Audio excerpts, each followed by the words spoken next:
ACL tear की जो surgery होती है कई तरह की होती है, तो डेफिनेटली जैसे जैसे एडवांसमेंट हो रहा है बहुत सारे तरह के ग्राफ्ट से बनाए जाते हैं। एसीएल रिकंस्ट्रक्शन में क्वाड्रिसेप्स टेंडन ले सकते हैं, हैमस्ट्रिंग ले सकते हैं, पटेलर टेंडन वाला ले सकते हैं, पीटीबी है ना।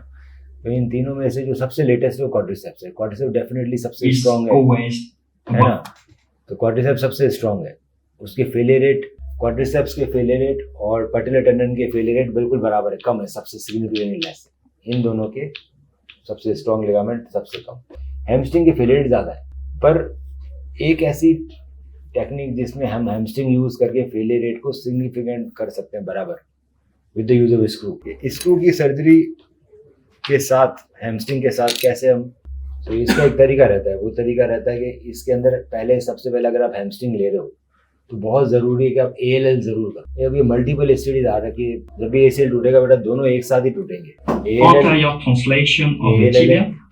और ये ACL है, leads to an ACL rupture. जब भी ये टूटता है Should be तो probably ALL जरूर the टूटेगा। anterior translation of the tibia will leads to an ACL rupture.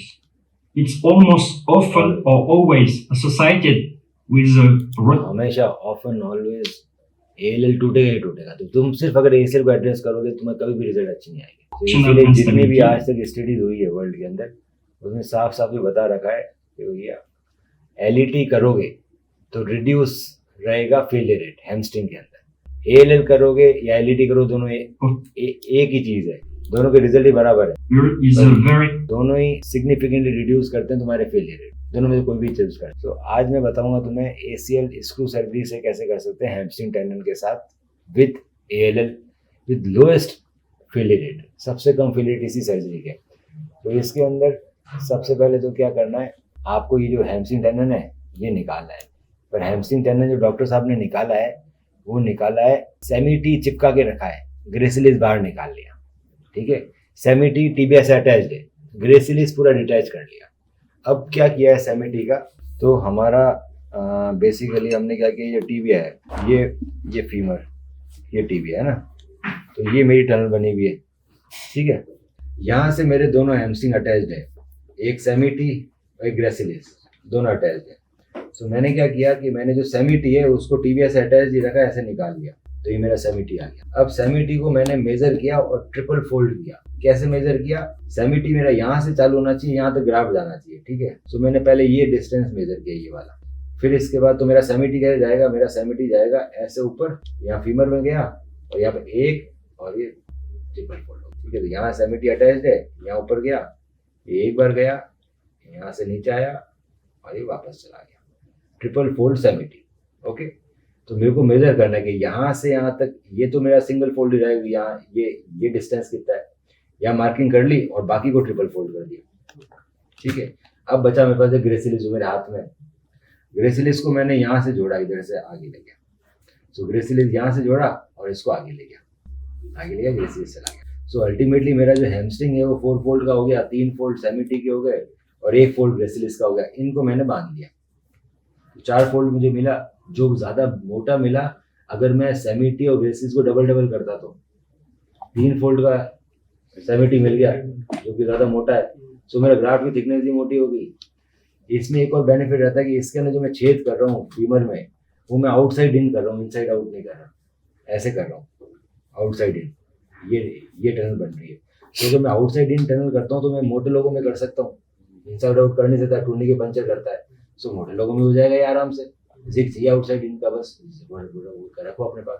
फिर क्या हुआ, अब यहाँ से मेरा सेमी टी खत्म हो गया, यहाँ से मैंने ग्रेसिलिस बाहर निकाल लिया, ग्रेसिलिस बाहर आ गया, सिंगल स्टैंड, इधर मैंने स्क्रू डाल दिया बायो स्क्रू और यहाँ से बाहर से बायो स्क्रू डाल दिया, तो ये बेसिकली फिक्स हो गया। और मैंने ACL तो बायो स्क्रू फिक्स कर लिया, ऊपर फीमर और टीबिया दोनों फिक्स कर लिया।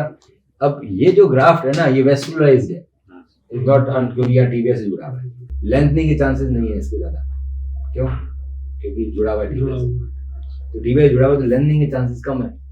दूसरा मेरे पास यहाँ ग्रेसिलिस निकला हुआ है, इस ग्रेसिलिस में ALL बना लूंगा। कैसे बनाऊंगा, यहाँ 2 छेद करूंगा, हाँ ये ऐसा आएगा, ट्रायंगल वापस जाएगा और यहाँ मैंने टाँके मार लिए।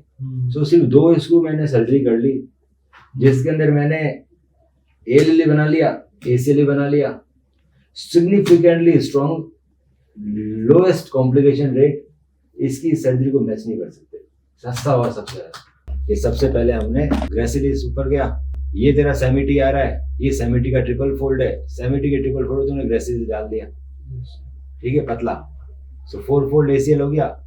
ये मैंने फीमर से निकाल रहे हैं ग्रेसिलिस को, series for the anterolateral ligament. या ये We या- fix the या- graft at 20 degree of flexion. दोनों जगह इसको And- फिक्स कर लिया। इसके बाद Gracilis, we perform this anterolateral ये दो ligament मैंने with two ये दोनों में छेद के टीबिया में, इसके लिए अलग इंस्ट्रूमेंट आता है, और ग्रेसिलिस को मैं very similar to an MPFL reconstruction, and we fix this anterolateral ligament in full extension. It just had less than 5 minutes to your routine ACL reconstruction. ये है, तो ये सबसे सस्ती सर्जरी कर सकते हो और सबसे strong. This result will equivalent to quadriceps. And high end athlete के अंदर फिर भी मैं प्रेफर करूंगा क्वाड्रिसेप्स देना। क्वाड्रिसेप्स की डेफिनेटली फेलियर रेट हैमस्ट्रिंग से कम है, पर क्वाड्रिसेप्स टेंडन बहुत महंगा है करना बेटा, जरूरी नहीं है तुम कर पाओ अपनी प्रैक्टिस में। मेरे को मालूम है कितने पेशेंट मना करने पड़ते हैं कि नहीं करूंगा सर्जरी, लोग मेरे पास आ नहीं पाते, it is very expensive, you can not do सस्ता, पर ये कर सकते हो। वो मत करो नॉर्मल बटन यही करो जो करना है। I am from Assam. मेरा ये सर के साथ सेकंड एक्सपीरियंस है फ्रैंकलिन सिंह, क्योंकि मैंने लास्ट टाइम 2021 में सर से सर्जरी करवाई थी ACL टीयर का। मेरा ACL टीयर हुआ था while playing football, as I am a professional football player in Assam, and after that sir से सर्जरी करवाई। within 6 months I was fit to play, got the clearance from sir. मैं यहाँ पे आया था Delhi, clearance पास किया था, टेस्ट पास किया था, देन हम स्टार्ट किए थे खेलना।